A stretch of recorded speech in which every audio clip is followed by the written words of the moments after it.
author and researcher on reconciliation in Afghanistan. Heela Najibullah joins us now from Zurich.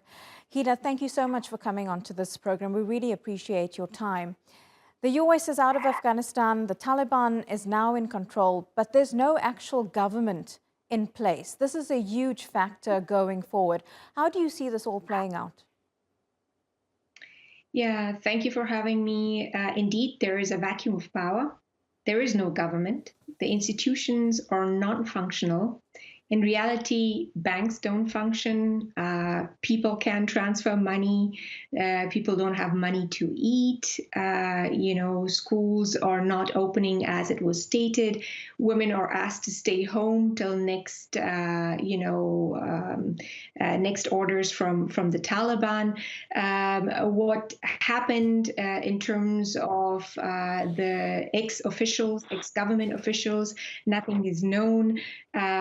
There are already people that are hunted for, including the civil society active members or human rights activists. The minorities are killed. Basically, the three words that comes to mind is impunity, injustice, and chaos. Impunity, injustice, and chaos. Very much something, very sadly, Afghanistan is used to. And the Taliban is now taking over this country after 20 years of insurgency. For you, like thousands of others, this is very personal.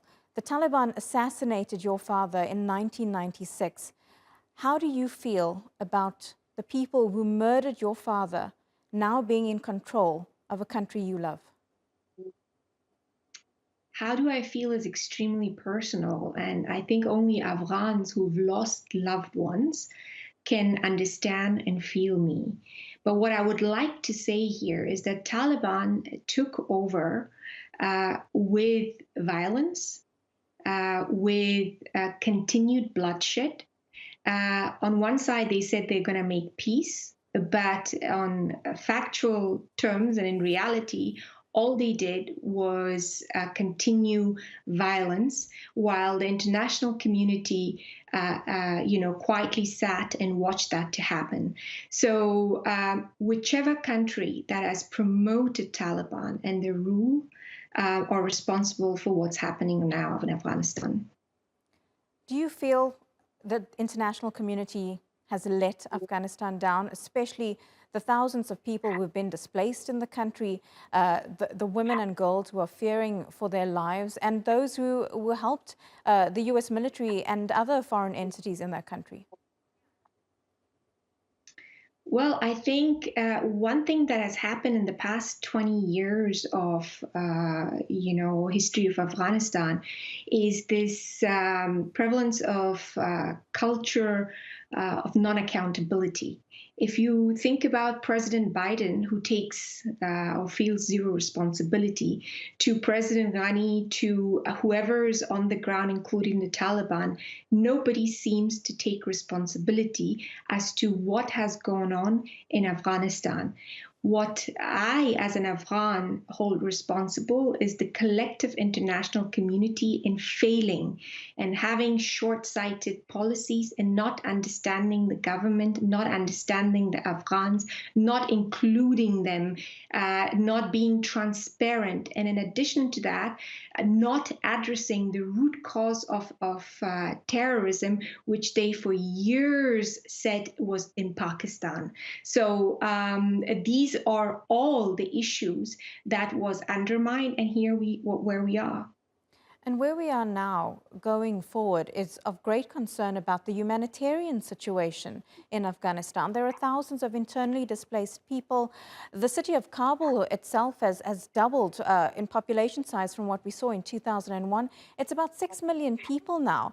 How does the international community start to even address the humanitarian crisis unfolding?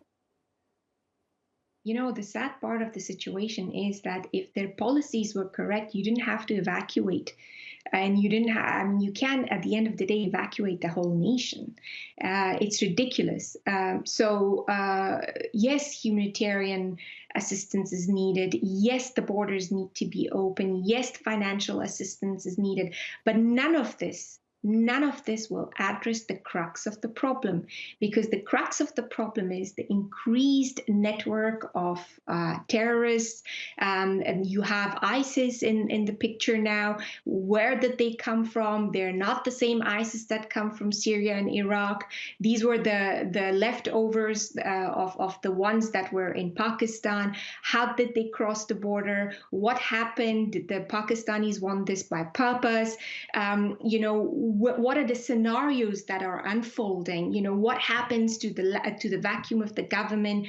What happens for the next steps for the Afghanistan or the Afghan government to be formed? Like, all of these are question marks that show a very, very precarious situation, in a very uncertain situation for my people. And this is where I feel that we're entering into another chapter of a proxy war, which will take us into more bloodshed. What do you want to see happen then? What ideally would have been the option is for the involved countries and nations, such as Russia, United States, China, and other players in the region, to come together and sincerely address their conflicts and be able to reach some sort of a consensus for us Afghans to live in peace. We are, and we have been made the sacrificial goat of the competing interests of these countries. And the only way out of that is what my father had suggested: an international conference where international major players come together to resolve their issues, a regional conference where regional countries come and resolve issues, and then an inclusive and all representative Afghans, which hasn't happened in the past 30, 40 years. Heela Najibullah, thank you so much for coming onto the program and giving us your insight into what is a very complicated and heartbreaking situation in Afghanistan. Thank you so much.